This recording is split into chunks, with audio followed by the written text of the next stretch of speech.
Hi, everyone. Welcome to Azure User Group Sweden. Hi, Håkan. How are you Hello, Jonah. today? Hey, I'm really fine. How are you? I'm great. I just saw a bird passing by behind Yeah, you. Yes, it looks like you have a beautiful day there where you are. I see in the yeah. So, office. I guess the bird passing through is, a proof that this isn't a green screen, that it actually really happened. Yes, that's right. Yes. And I hope everyone that are tuning in to us live right now, I hope that you're having a great day or at home or wherever you are, and then you're having a great time and prepared to learn something great today. Yes. Yeah. And before I start, I would like to those that are new in our session at Azure User Group Sweden, I would like to introduce Håkan here, who is my community leader at Azure User Group Sweden. He is an Azure, MVP for AI, Microsoft MVP for AI, and he is also working at Miles in Norway, Oslo, as a manager for big data and AI. And he is also very active in the community as a leader of Norwegian.net user group and also the AI 42 and the AI communities in Norway. And he is also a public speaker and everything like I do. All right. Yes. So Yeah. that's Håkan. Yeah. As I'm also very honored here to present to you Jonah Anderson. She's the founder of Azure User Group Sweden. And in addition, she's also Microsoft Azure MVP. And in her daytime, she works as a cloud infrastructure and DevOps engineer at Forefront Consulting. She's also a Microsoft certified trainer, a speaker, a mentor, a blogger, and also an author. So what are you writing about, Jonah? About Azure, of course. So hopefully I finish it up soon. So I really look forward to that. So it's learning Microsoft Azure at O'Reilly Media. So hopefully after summer it's out. So yeah, I will share about it when it's when it's done. Yes. So I hope that today we have a great session and a special awesome speaker. And before we do that and introduce her, we would like to remind and show everyone our code of conduct, which is a list of things that community code that we have, in which we expect everyone to be nice and friendly, listen with purpose, and be thoughtful. Be respectful to others, especially in your comments or feedback, and try to understand others, not criticize. Be curious and open your share ideas about the topic, and be inclusive in your comments or questions. And if you have questions about our code of conduct, feel free to reach out to me and Håkan via LinkedIn or contact us through our Meetup page. Thank you so much for that. All right, Håkan, we will have Fika, right? Also later Yes. today. So at the end of this session, we will invite everyone who wants to for a short informal fika, a short informal Zoom talk here together with us and Emilie. So if you have any questions that you haven't been able to ask, you can ask them in our fika time. So the Yes. link to that Zoom meeting will be posted at the end of our session today. Yes, that's right.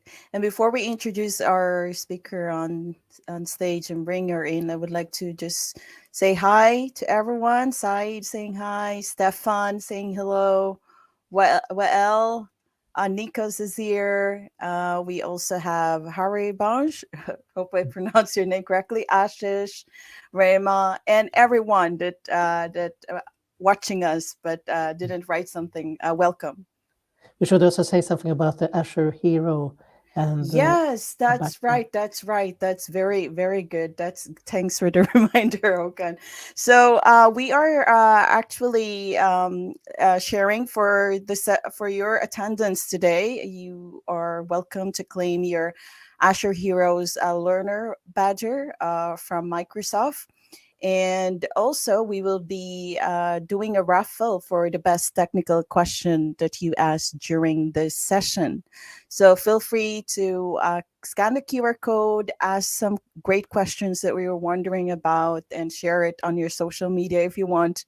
And yes, so good luck to the winner later on. Thank you. Yes. So with that said, I think it's time here to introduce our fantastic speaker here for today. So it's Emilie Lundblad. Hello. Yeah, hello there, and thank you so much for having me. And I'm so impressed already hearing your background, Håkan and Jona, and I think, wow, there's still much for me to do and learn, but very inspirational. So thank you for having me. Yes, so let us have just a formal introduction here. So Emilie is the Managing Director for Data and AI at Amesto Nextbridge, and she has 12 plus years experience in the data and AI field. She holds a minor in machine learning and AI with MIT, and she is also giving guest lectures also for MIT in, of course, AI strategies and roadmap. And she has been doing guest lectures on different types of fields like data science at the ITU in Copenhagen. And she also holds a candidate in quantitative finance and econometrics. That was a difficult word. But regardless, we're very, very happy to have you here as a speaker. Yes, very welcome, Emilie. It's an honor to have you here virtually with us. So glad to be here, and very excited to see all the questions that might come in from people with Azure developer backgrounds, since I did come with an economics background and then have learned myself everything I needed to do what I thought was fun. Yes. So if everybody else is ready, let's dive into it. Yes, please share your screen, Emilie. I will share my screen. And please let me know if you can see it. Yes, like this. Yeah, good.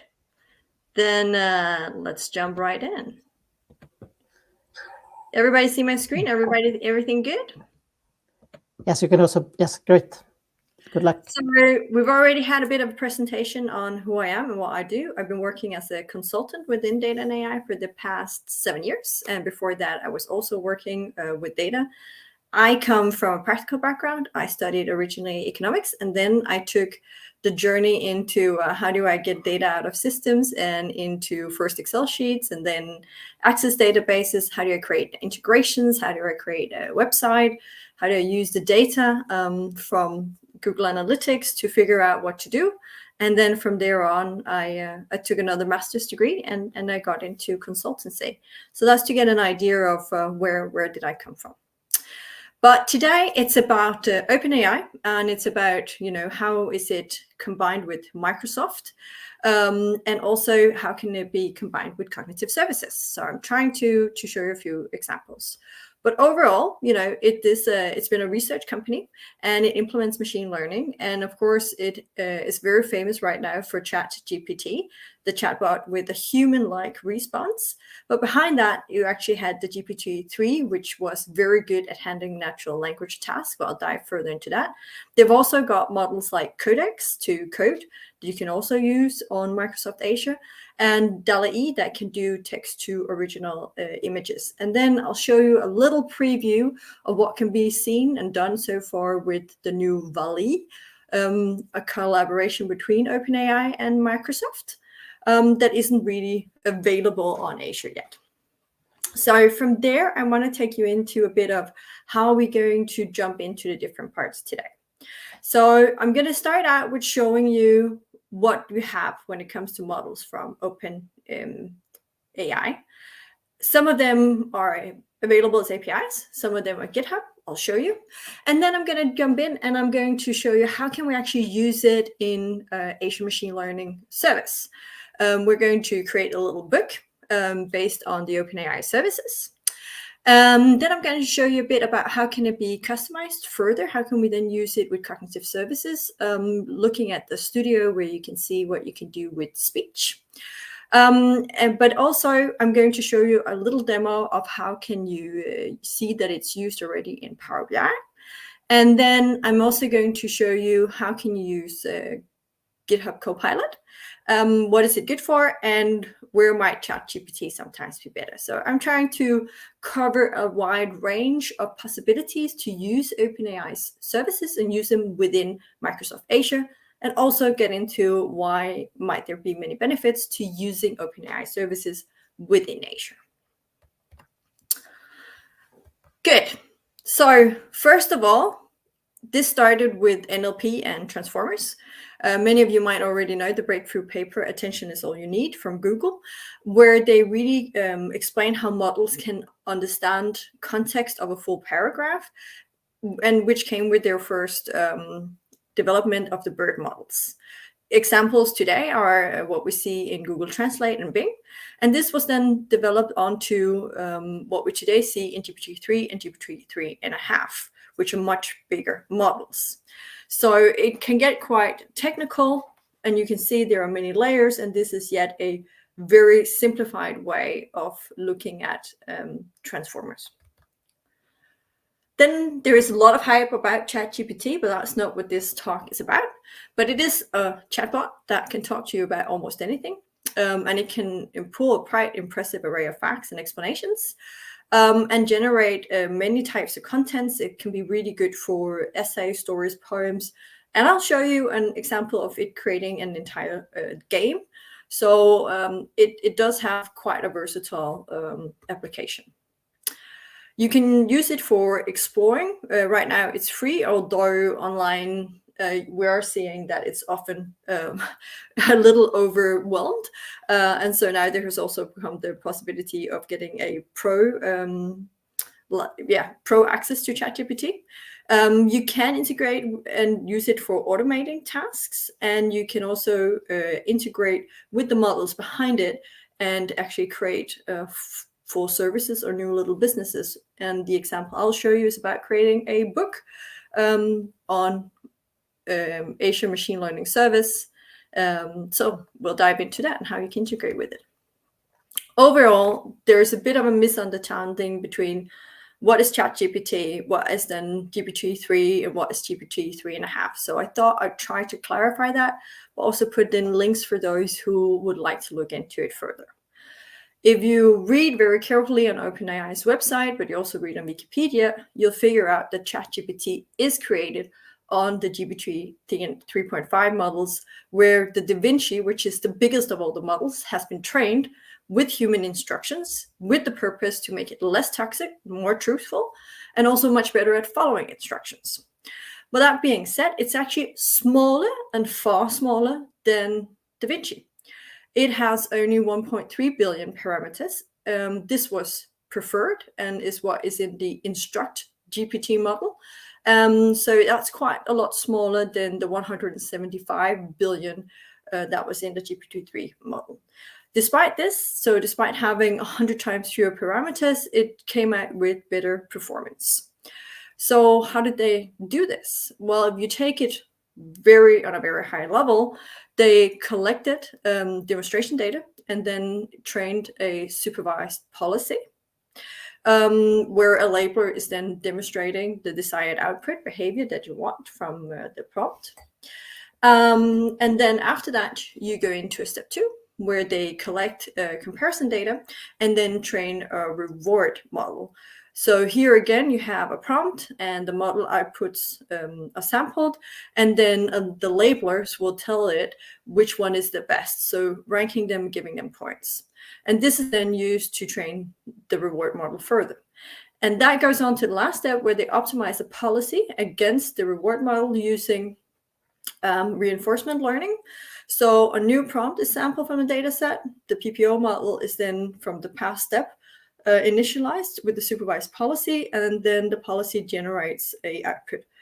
And there is then a reward for this updated output. And so you had a very, very big model. You asked people to then look at putting in prompts and getting out prompts with the labels and figuring out what was desirable. And you ended up with a smaller model that still does a pretty good job. So that was just to try to explain the differences between the model that is in ChatGPT and then GPT-3 or GPT-3.5, because there seems to be a lot of confusion. And that leads me on to a general explanation of the different models. So the ones that we call the GPT-3.5, well, those you can see here. Those are a a combination of models that is trained on blended text and code. Most of them before Q4 2021, which of course also means that answering questions from events that has happened later can be quite a challenge or difficult for it. So we've got the Code DaVinci 0.2, a base model good for pure code completion tasks. This is part of what you will find behind Codex. And then we have Text DaVinci, which is, or 0.2, the Instruct GPT model. That's what you'll find behind ChatGPT. And then there is Text DaVinci 0.3, and that's an improvement on the Text 0.2, but a bigger model that can do more. And then you have also what we say the latest models or the smaller versions. I'll dive into it further. But here the big one is DaVinci. The next level is Curie, Baba, and Ada, and each of them have different strengths. So to take the difference, then something like DaVinci can have a completion of text within 4,000 tokens. What is tokens? Tokens is can be a word or it can be parts of a word. So if you had hamburger, the tokens would be ham and burger. So it tells you how much text it can understand and complete. It is not that fast. So if you want something faster, Curie is very capable and faster at a bit of a lower cost, but only take up to 2,048 tokens.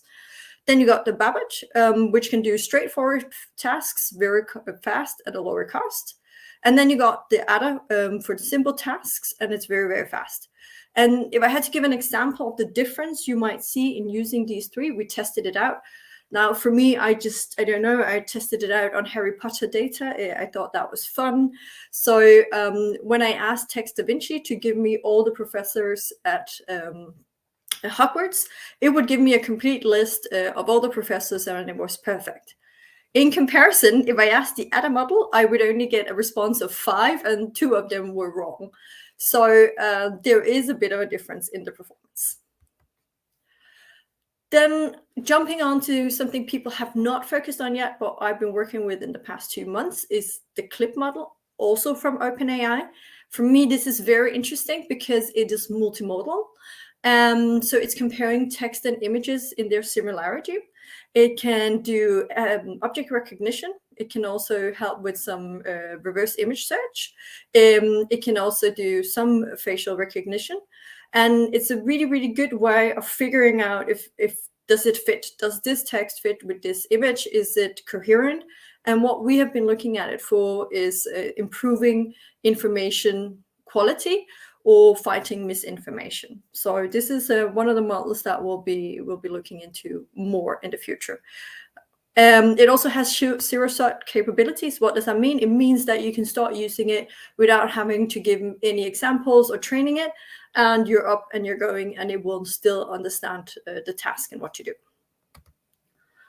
Then another one is Whisper. This has not gone on to being a model that you can call via the API or use via the API. It is available on GitHub under OpenAI's repositories. Why do I take it with me? Because I am amazed at how good it is when it comes to doing transcriptions, and even transcriptions in very particular accents. It could be very special Norwegian accents. It can still do it. It could also be for Swedish. And it does an excellent transcription, and it's quite easy to use. So if you do work with transcriptions, I just want to put it in there. It's a really good model. Do try it out. But there are even more. So highly recommend going to GitHub, go have a look at OpenAI's repository, because there is more. There is also their gym models for robot training, and Jukebox, which is really good for generating music. There is also a robot school for robot simulation. So instead of people just focusing on ChatGPT, I want to say there is so many more interesting models on the developing side coming from OpenAI. So if you're curious, do go have a look. But we're talking about OpenAI within Microsoft today. So we're talking about how can you access ChatGPT in Azure, how can you optimize your model. And here I find that we end up in many of the saying that you can access ChatGPT. And the reason why I just wanted to clarify the different models in the previous slides is because really you are accessing different models depending on your needs. But overall, we just say that you're accessing ChatGPT or GPT-3 in Azure. What you can do is that you can customize the model with your data and your hyperparameters. So the data you already have in Azure, well, you can actually use it for training a bot that can answer your questions specific to your company. You can also have the computational power that fits your need. So you don't have the issue like with ChatGPT, it's not available, or answering quite slow via the API call. Also, you get enterprise-grade security, and you have the role-based access control and the private networks. So you can keep working within the security framework you've already set up, and you know you're not sending your data out to any third party that should not have it. Good. Of course, there is these different parts. There is both talk about artificial intelligence, which has been creating intelligent machines that can really replicate a lot of or exceed even human intelligence. Machine learning, machines simply learning from data and then improving upon it to make predictions and decisions. And then, of course, deep learning, in which there are layers of neural networks that are used to process data and make decisions. And what has been really revolutionizing the world in this past year has been generative AI, the ability for AI to generate new written, visual, and auditory context, just given prompts and existing data. And that's what we're going to have a look at. Good. So right now, within Microsoft Azure, it is possible to use GPT-3, Codex, and Dallé. And what's also important here to note is that it is two companies who both have a very high standard of AI ethics.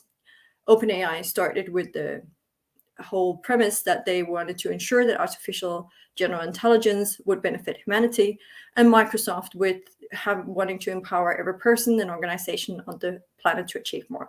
So a very strong combination of fantastic models, but also using it in an ethical manner. So GPT-3, we can write a tagline and we get a response. Now what I'll show you in a bit is how we can give a few taglines for writing a book that can train a dog. With Codex, you write a prompt and then it gives you the code back that you would like to have. So you write in natural language, like table, customers, and select. It can also create a SQL query from all the customers in Texas, and it will do it. So right now, if you were going to go into the OpenAI Studio on Azure, this is one of the things that it can do. I'll show you instead how to do it with DAX, same thing. And then there is the possibility to use Dallé, in which case you can get pictures back. We're going to get pictures of dogs instead of cats, but you know, it's all in the classic realm. Good. I've been over what I wanted to show you today. What I'm not going to show you, and what is the most exciting new parts that are coming, is how they're going to implement the OpenAI models into all the applications in Microsoft 365. So I can't bring any materials today. I can only say I'm really excited to see how it's going to help us create transcripts and summaries from Teams meetings, helping us use Outlook even better. And I did sign up to try the new Bing search with the GPT models, but I didn't get access, so I can't show you, but I'm also excited to see that. So today we're going to focus on Power BI. We're going to see a bit of how to use cognitive services with the speech and decision. Look directly at the OpenAI service. We're going to have a look at how to use it in Azure Machine Learning Service. And we're also just going to have a quick look at how can we use GitHub Copilot. So I mentioned it before. What's great is it's deployed within your subscription, accessed only by you. You get these large, these pre-trained models, so you can unlock scenarios really fast. But you can also fine-tune it with your own data and hyperparameters. It's responsible, and yet you got the enterprise-grade security, and you got your RBAC and private networks. So you're not sending information anywhere it shouldn't be going. Good. But the first we want to do is look at GPT-3. It's a general purpose text in, text out interface. We are just calling the model directly from machine learning service. But other than that, it's fairly intuitive to use. It's a auto-regression model language, which also means that it's been, as I mentioned before, trained on billions of words, and it can predict the most likely word based on your input text. This is also why some call it a professional bullshitter, because it's focused on most likely word or most likely response, not always is it completely correct. So let's go in and have a look at what we can do. And because I didn't know if the demo gods would be with me, I did pre-create it. We can jump into it afterwards when you have questions and have a closer look. But what we did was we created a notebook in machine learning service. This is in the studio part. We then installed the possibility to have Python write a Word document. We then also imported the AI library, which is important, and I put my key. I know I'm not supposed to do that. We did make another solution, but this worked the best. And what we want to do is we want to teach dogs tricks. So we give it 3 prompts on what do we want. It needs to do tricks. It's in a friendly tone. And then we start telling it how do we want it to look. So what kind of format or table of contents would we like to see? And also how to structure that in a way that is easy to read. And then comes the fun part where we're telling it to send it to the Text Da Vinci model and then give us the information back. And we can see now this takes a little longer. We did try the Ada, it didn't work so well. Then we also would like to have an image. So here we're asking for Dallé to create images that fits with the previous prompts that we'd already created on the 10 different kind of things that we want to teach dogs to do. And then from there, when it's done, run it. It will be put into a docx document, and we can open it from our Azure Machine Learning service. So let's see. See, time is running, so I'm just going to jump straight into opening it. See that I'm opening it correctly. Takes a little time. But here we are. So it generated 10 chapters of teaching dogs tricks. First being, see, I mixed that up a bit. Sit, and we get a picture. We get a description of what to do. Got to lie down. Also got a picture created by Dallé. And there is all the steps. Then we have the rollover picture, which became a little funny. That one's a bit fucked up. But it works. Shake hands could perhaps also have included a paw, but we got something. Jump up and down. There's a good text explaining how to do it. There is a play that. Spin it around. And then we got a very different image here for paw clapping. And in the end, how to teach your dog to nod. So that was very, very fast going through what could be created, but it could be a lot of other books. We started out trying to do design thinking book. That was a little too complicated, so simpler works well. But it is quite limited what you can generate with quite a few ideas of lines and input, and you got an output. So the next thing I wanted to show you, here I'm going to jump straight in, is the Vallé. Now, Vallé is only in preview. It's not everybody who can even get to see it or work with it. I'm just going to check. Can you still see my screen? Yes, we see it. Perfect. So Vallé is the newest shot, the newest thing that has been done as a collaboration between Microsoft and OpenAI. It is neural codec language model that are zero-shot text-to-speech synthesizers, which makes it really easy to take a piece of text, a voice, and then synthesize it together into an output that sounds, well, quite natural and realistic. So what you do is you put in a text prompt, just like you put in a text prompt at ChatGPT, but you do it here.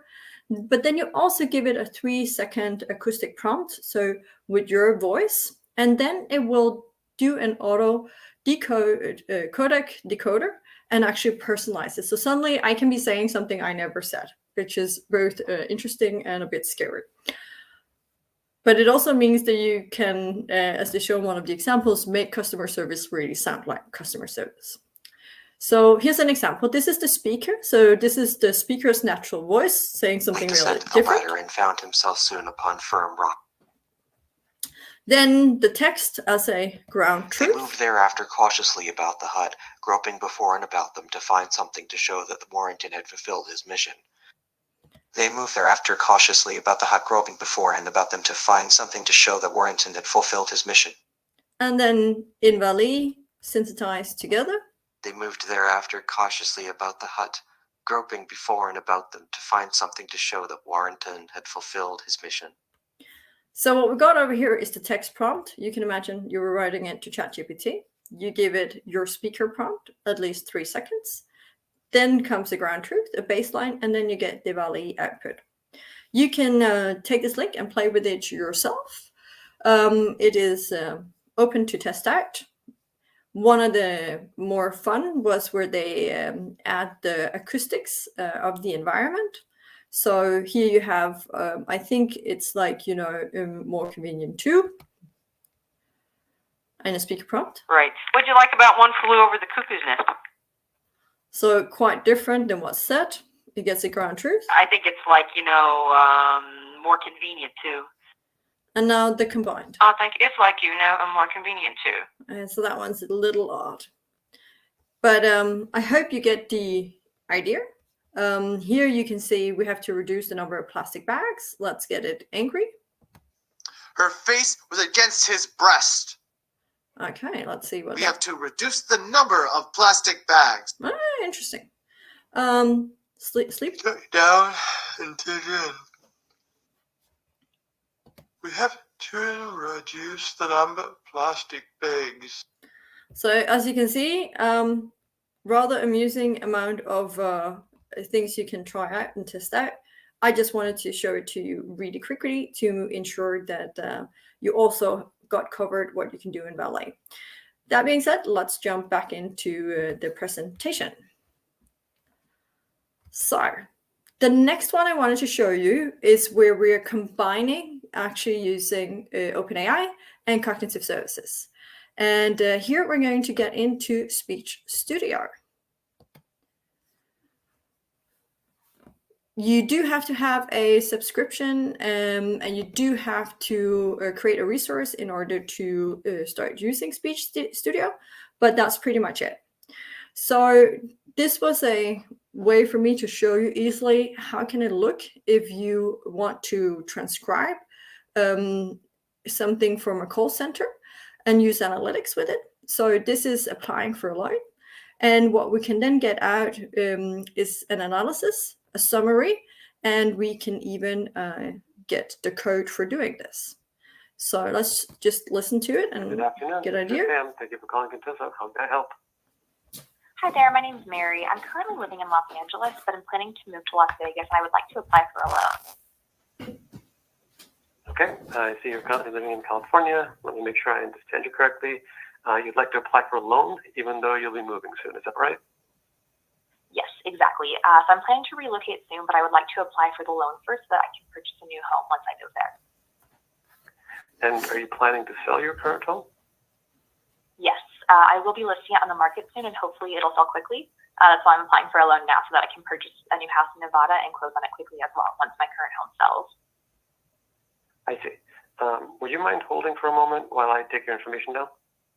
Yeah, no problem. Thank you for your help. So this turns out into a 3-minute call, which is kind of long. And what we can see that you get down here is that you get an analysis of sentences, where it understands what is being said and who's the entity, who's the person, who's the speaker, and so forth.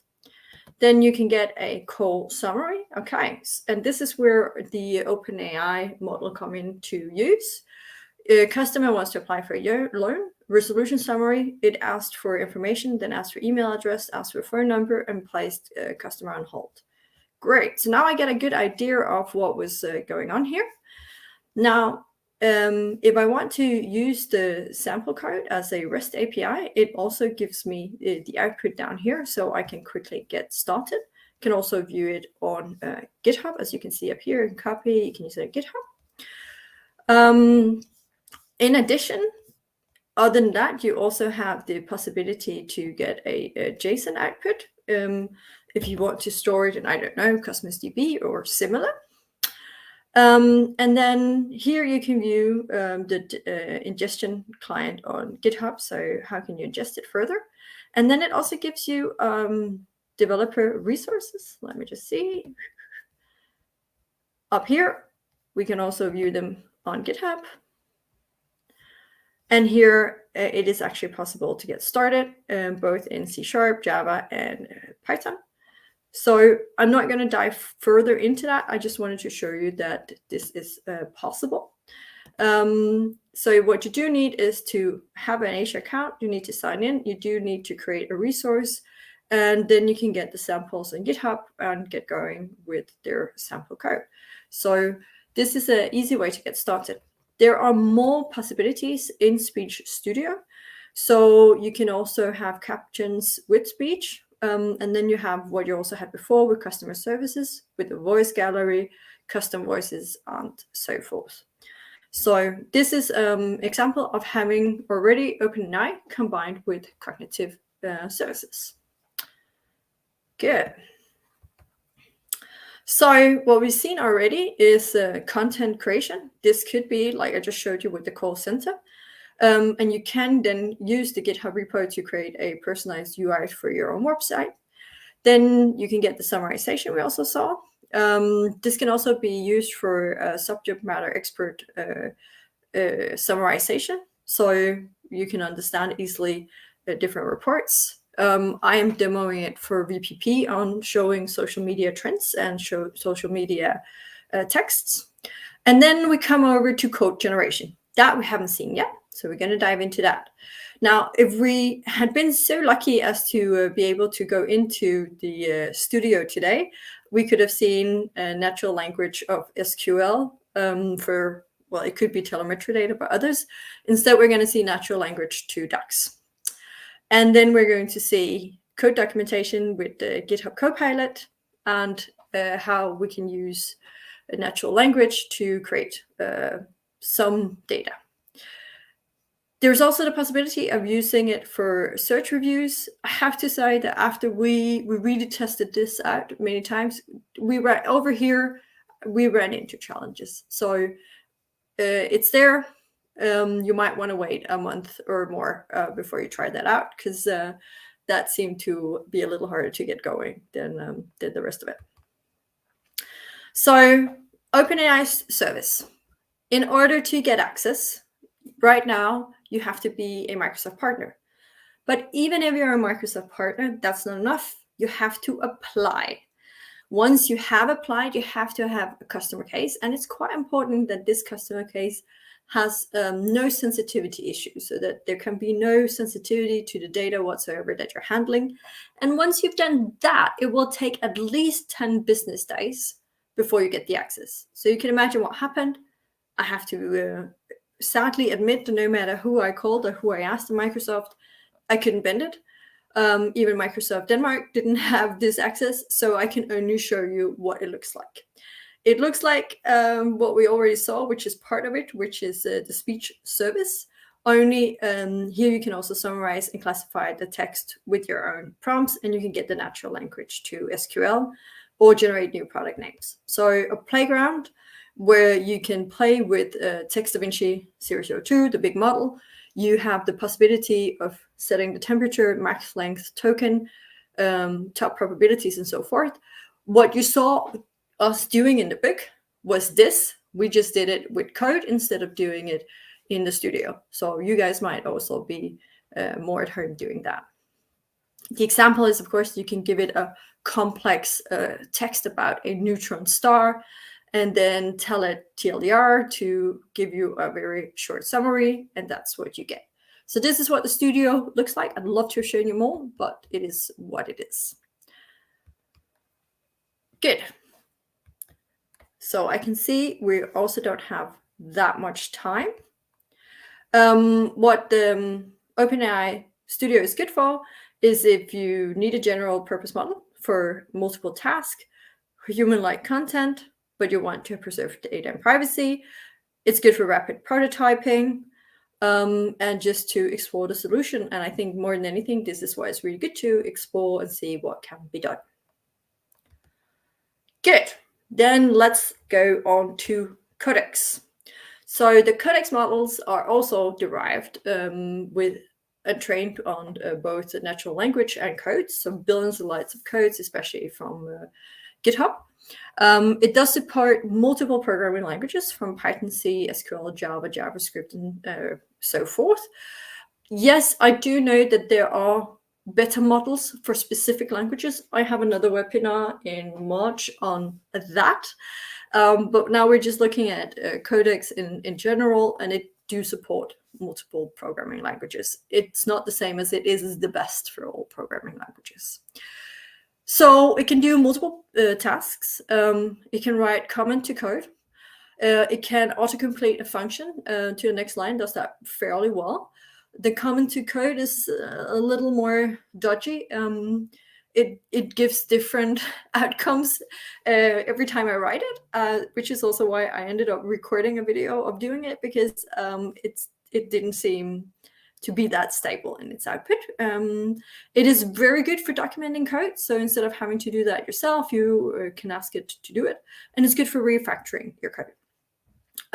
So those are all the things that we can use it for.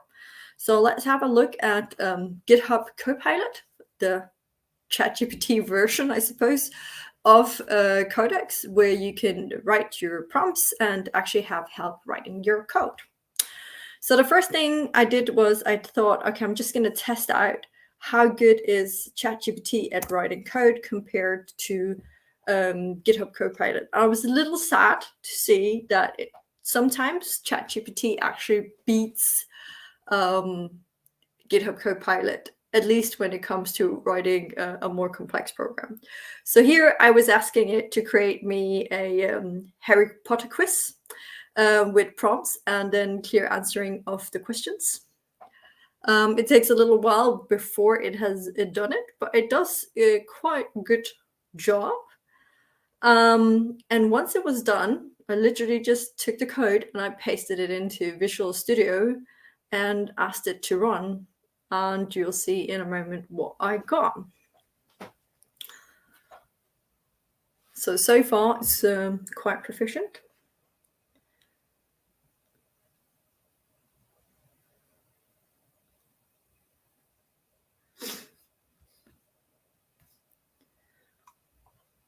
So it keeps going, keeps going.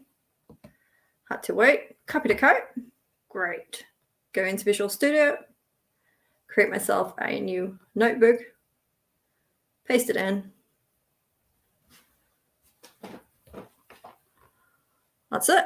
And then I asked it to run.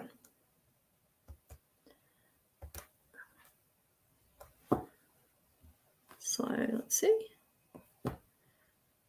It comes up and it asks me for questions. What is Harry Potter's full name? Okay, that one was pretty easy, Harry Potter, but this is just to demo that it works. What is the name of Harry Potter's best friend? Well, that's Ron Weasley. So let me answer that.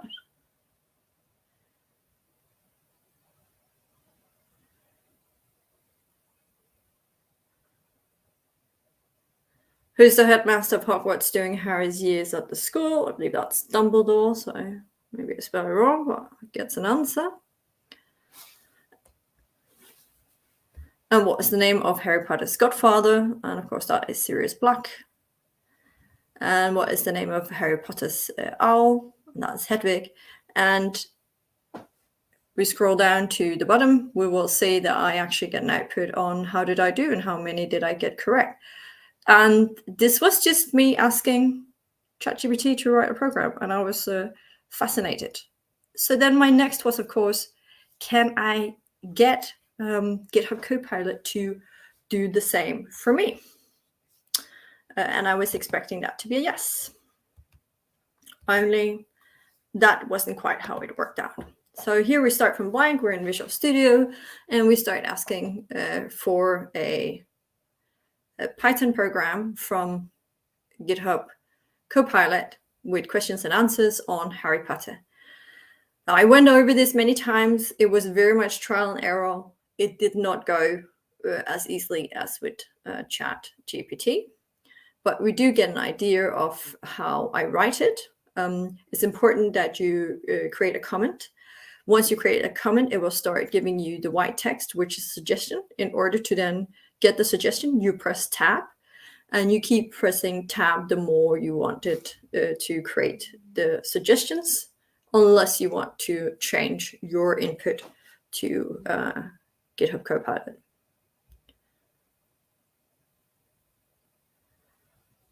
So I did struggle a little bit with doing something fairly simple here.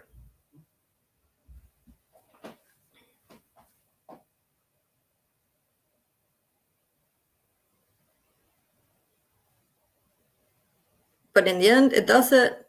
It's not perfect. We get there. And this was just for demo purposes. Good. Then the next one that we really wanted to do was cognitive search. And here we ran into a lot of issues with the keys. So we did create it. We did manage to have it running. I was not super impressed with the output that we got.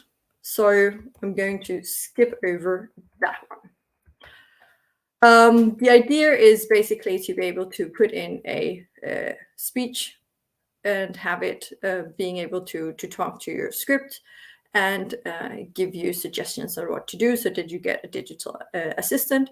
I really, really wanted to have just that. Good. But then we've already looked at many of the benefits. Here we have them one more time. You do have your increased efficiency and productivity. I can really say you get a lot more done in less time. If I look at just this week, I have created more demos, more notebooks. I've created content plans and articles. So really a faster time to realize value is certainly so. Also, an enhanced customer experience if you reuse it to do that.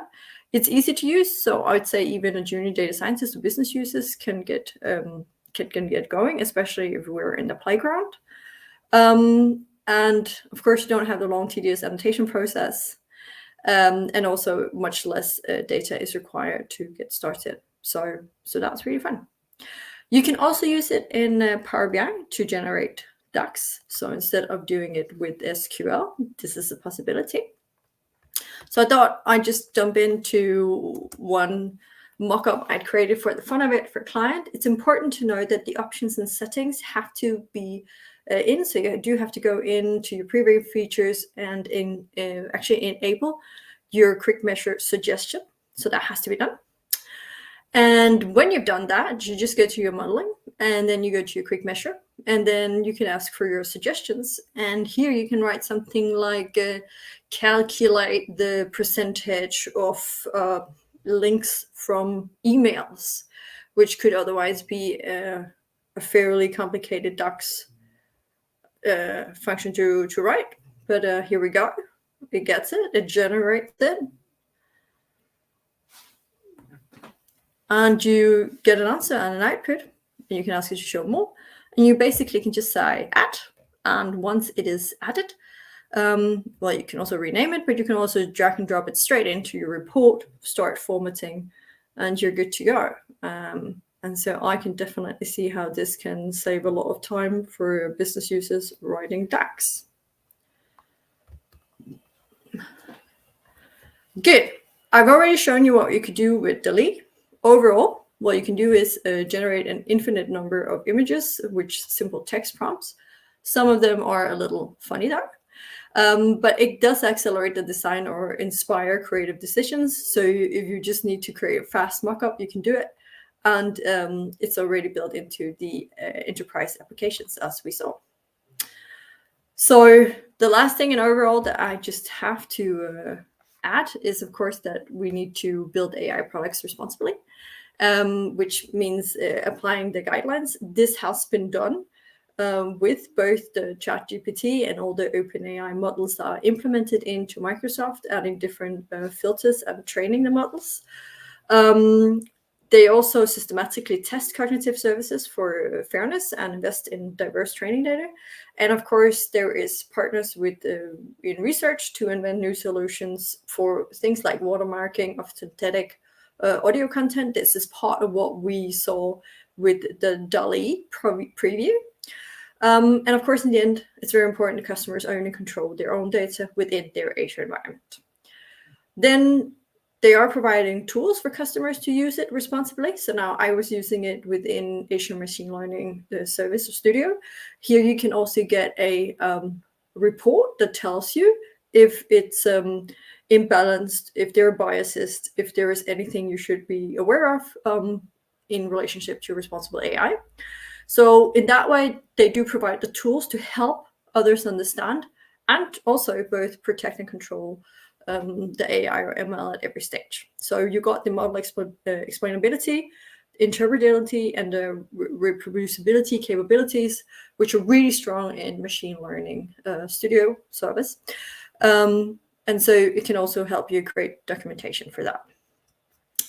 Then part of ensuring the responsible use of AI is also limited access to application process to validate customers' scenario and location. And we're kind of hit by that today because we can't fully access everything. But I am sure that in a very short while, it will go from being a preview and into being available to everybody. So right now you have to actively enroll in features such as the custom neural voice or speaker recognition. And also the content filtering and abuse detection is being built into Azure OpenAI service to help customers actually use it in a safe way. So I have more slides, but overall, if you would like to follow what I do, if you have other questions, if you want more inspiration, do feel free to reach out. And I think I did it a little faster. I was very much focusing on fast pace. So that leaves us with a little bit of time to dive further into whatever you might have questions to. I hope that suits. Yes, thank you. Thank you so much, Emilie. This was really an amazing presentation. Yes, it is. Thank you so much, Emilie. It was interesting. And we already have a lot of questions from our audience. All right, good. So let's dive into it. Yes, let's see. Do you want to take the first question? Let me scroll up because everyone was like saying hi. Yeah, let me, let's see. Yeah, here I can find it. So the first question here is from Reima Virtanen, who says, what is the best way to utilize Microsoft Identity Platform while using OpenAI? I think the short answer is ask to be able to use the OpenAI models in Azure instead of calling directly the OpenAI models. Whenever I call them directly, then I'm sending my data outside. And so I'm not using Microsoft Identity, or I can be logged in as Emilie in Azure. You can see that I'm logged in and you can see my information. But as soon as I use the OpenAI normal APIs, I'm still sending my information to them and it's no longer trackable. We can only see that I sent it out there. But if I want to make sure that I kept it within and I can fully see who did what, that's when I want to make sure that I use the OpenAI models in Azure, just the same way we use a cognitive service model within Azure. Does that make sense? Yep. Because then you can really follow, like Emilie did this and ask for this prompt and she's been using this service. Yes. Okay, sounds good. I can take the next one. We have a question from Nikos. Apparently, GPT is better trained than the local health career. Would you recommend that the first-line health carriers choose ChatGPT at least to double-check or for a second opinion? No, I don't think I would. I mean, sure, a second opinion is always good, but we really used it a lot and tested it a lot on facts, factual information, what is absolutely correct. And ChatGPT is very challenged on giving absolutely correct answers. Also, if you start looking at the academic papers for finding factual information or on misinformation, you'll find that what they use is a cybird, or they do cybot models, and it has to do with whether or not it's made with encoders as they are, or decoding as GPT is. So GPT is very good at making things sound believable, correct, like a human would say it, but it doesn't mean that what it's saying is correct. I mean, I remember my stepdaughter the other day, she had now learned about using ChatGPT from me, and she wanted to test it out, and she asked who her dad was, and it came with an answer that he was a famous football player, which he's not. It's just to give you an idea of it. Will give you absolute bullshit answers, and it's hard to tell. So I never use it for anything that's factually must be correct. I just ask it to be, a bit of code for fun. I can relate to that wrong answer, because I did first question I asked the AI was who am I, if he or she knew about me. So I can relate to that. Yeah, so I would not recommend. And another one is also with some recent code. So one example we had was OpenAI have changed the way that they do their API calls. And so we asked ChatGPT to write code for us to call the OpenAI API. What we got was wrong, and it didn't work. So anything that's too recent or changed or needs to be factual, no. And you also mentioned it here in your presentation that these are big language models, but essentially how they work is that they just give you back something which is very probable, but it's not it's not the truth. It's just that it's very probable that it could be a probable answer. Yeah, it's a professional bullshitter. Yeah. Yes. Okay. So next. Yeah. So then next question here. Next question is also from Nikos, who says, since languages are living creatures, being ironic by paraphrasing events of modern politics, for example, how do the language services stay updated or trained? That's an excellent question, and I looked into it. There is a link in my slide deck on what do they do, because they do need updating. And it said that in this first quarter of 2023, when Microsoft were taking in the models to use, they were creating updates for them. But then it didn't say more like how. So my how would be, okay, well, then I go back to how did they train ChatGPT, which was with what we do right now. You give it information. You tell it if you were happy or unhappy with the response it gave you. And so in that way, it gets fine-tuned. And another way of fine-tuning is having it run over newer documents, newer websites, newer scientific documents. And on that note, the most interesting thing I saw in the last week was that in Microsoft's GitHub repo, they put in the whole code and the data for something called BioGPT, which has been trained only on scientific papers for biomedical information. And so this is a good example of what can you do to fine-tune, update a model. And this is then done just for bio, but I'm expecting from what I'm reading that this is what they will also do for the general available models, that they will then be trained on newer documents, newer information, especially there where we can see that it's not good enough. I hope that answers the question. Yes. Should I take the next question, Håkan? Yes. Aside from that, there were comments about the dog tricks that you saw. I was one of them. I really liked it because I have a dog. But our next question here is from Madhur. Azure OpenAI is apparently only accessible to big corporations. Can an individual sign up? No. I mean, you can sign up to OpenAI on their website. I heard there are two ways. We did it as a corporation. We put in a credit card, and then we can use OpenAI's model directly from the website. Otherwise, if you signed up with a Gmail account, then a good friend of mine, Gerha, told me and showed me that then you could actually, as an individual, get to start working with it. I didn't get to show his example, but he showed a cool example of using it in Power Automate to ask questions directly to ChatGPT. So partly as an individual, but then you're not on Azure's platform. Did that clear? Okay. Yes. Okay. Great. And then next one is from Stas, who's asking, what is the plan for integration of OpenAI with corporate teams? Something like the Da Vinci model enriched with company data. So I really wanted to show slides in it, and I was looking around the internet for like what is the 100% correct information with the right link and not just a hearsay. And I only have I didn't find something that was so good I wanted to include it. So I give you the hearsay, and I'm sure we're gonna have more updates coming from Microsoft on LinkedIn in the coming week.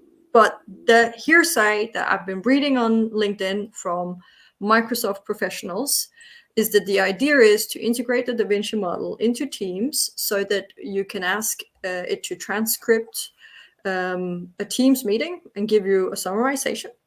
And it's going to be a button the same way today we have transcribed the meeting. And when it does it with cognitive services. But then now it will be using OpenAI, and it will be able to summarize and also come with suggestions for what to do and next steps. And it's supposedly also supposed to be enabled in the Teams chat, so you can ask questions directly. But this is all supposedly, and we'll see. But I'm sure news will be following soon. My company has signed up for a Teams Pro because we want to try this out as fast as possible. So as soon as I've got news, I'm going to write something about it and create a demo. Okay. I think that was our last questions, right, Håkan? Yes. From Stas. Yeah, that's right. Okay, So, that's great. So let us, we also got the request here on Meetup to show again here the Azure Learner badge. Yeah, So let yes. us do that here. Yes, So, that's, yeah. So Good. then you can Yeah. take a photo here of the QR code to get your Learner badge here. Yes. I will do that. Yeah. So, cool. And then I guess it's time here also for us to post the link here to the Azure User Group Fika. Yes, that's right. So to those that have more questions or want to mingle with us after the session, so we usually have the after session Fika, about 20-30 minutes. So you can connect with Emilie and us for questions. So let me see. Yeah, I think, Håkan already shared it with us. Okay. Yep. Yeah, So I guess hope with there that will said, be a great, and many people will join us today. Let's see. Yes. Thank you. Yes, I think we just want to thank you so much, Emilie, for a very extensive and interesting demo here of all the kind of opportunities with Azure OpenAI. Thank you. Yes. Yeah. Thank you so much, Emilie. Yes. Thank you. It was great that you also added the responsible AI part of it. I really liked that part as well. So that's really great. Thank you so much. You're very welcome. Yes. Okay. I think it's time to go say goodbye and go to the Fika then. And I wish everyone a happy weekend from me, Håkan and Emilie, and hope to see you in the next session, which will be in 2 weeks. All right. Have a great day or weekend, everyone. Bye-bye. Bye-bye.